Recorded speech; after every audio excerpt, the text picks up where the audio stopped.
الله والصلاة والسلام على رسول الله وعلى آله وصحبه ومن والاه وبعد. السلام عليكم ورحمة الله وبركاته. We are still reading the largest chapter of the Quran, Surah Al-Baqarah. Allah subhanahu wa ta'ala, as we open the Mus'haf and we read Surah Al-Fatiha, Allah Jalla wa Ala introduces to us everything we need to know about in Surah Al-Baqarah. He begins Jalla wa Ala by telling us about the shadow of a doubt. This book that we read has absolutely no mistakes in it at all whatsoever. ذلك الكتاب لا ريب فيه هدى للمتقين. This is a book which there is no doubt at all. It's from Allah Jalla wa Ala, above the heavens. It's His speech revealed to Muhammad sallallahu alayhi wa sallam. هدى للمتقين, a guidance not for everybody, but a guidance for only those people who have taqwa. A guidance for people who choose to take the Quran as guidance. Thereafter, He subhanahu wa ta'ala mentions to us three different camps in this world: the believers, the disbelievers, and then the hypocrites. And thereafter, He subhanahu wa ta'ala speaks about the first ever time where mankind disobeyed Allah Jalla wa Ala. And He talks about this moment a number of times in the Quran. The moment where Adam alayhi salatu wasalam was tricked and fooled by the shaitan to eat from the tree which Allah Jalla wa Ala prohibited him to eat from. And today we recited an ayah twice, not just talking about that incident. We're talking about every single incident where the shaitan overcomes mankind. لا تتبعوا خطوات الشيطان جل وعلا. لا تتبعوا خطوات الشيطان إنه لكم عدو مبين. Do not ever follow the footsteps of the shaitan. He is to you an open enemy. Not a hidden enemy, but an open enemy to every single believer. He begins the Quran like this subhanahu wa ta'ala to let us know about this life entirely. The shaitan is your enemy, so take him as your enemy. And the shaitan, he doesn't just call you to misguidance, but he has khutuwat. He has steps. He doesn't call the believer to Allah subhanahu wa ta'ala, the one who prays his salah, to there and then a great misguidance or a great disbelieving action or a great disobedient action. But he has khutuwat. He has steps. What are his steps? How does he misguide the slaves of Allah subhanahu wa ta'ala? For the pious and righteous slave of Allah Jalla wa Ala, who always does good, who is at the forefront of doing good, the shaitan, he calls him first to do a lower form of good. So for example, if he's praying in the masjid and he's always making sure his salah is caught in jama'ah, maybe one time the shaitan tells him as he's memorizing the Quran or as he's reading a book of hadith to continue reading Quran, to continue reading hadith, to maybe miss what is greater, the salah in the masjid. So he calls the slaves of Allah, those who are pious and righteous, not just to a great sin, because he knows if he calls them to a great sin, he's not going to fall for it. Khutuwat shaitan, he has. Steps upon steps upon steps. So he calls the slave of Allah Jalla wa Ala to a lesser form of good. And once he's done the lesser form of good, he calls you to another lesser form of good.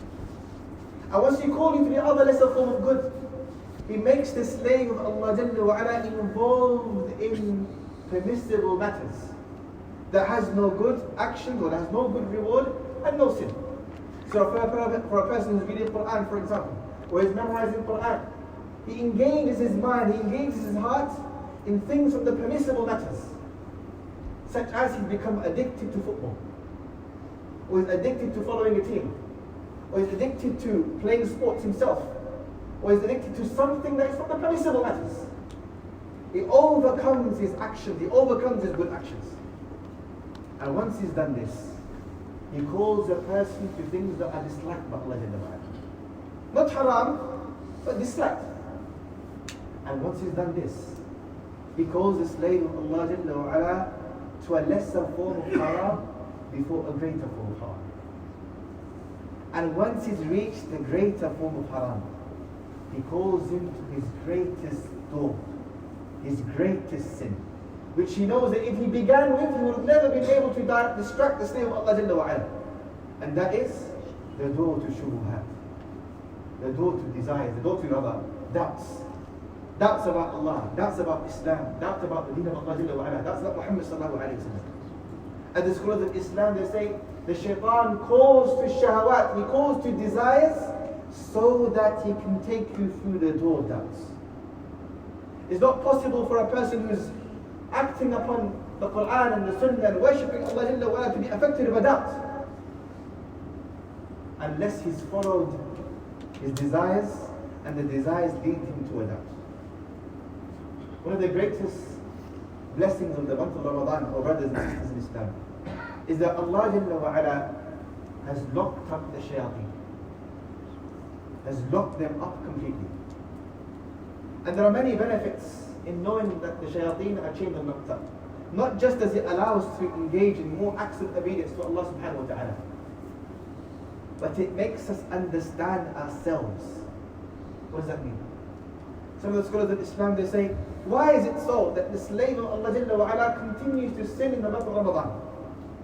If the shayateen were chained and locked up, why do we sin?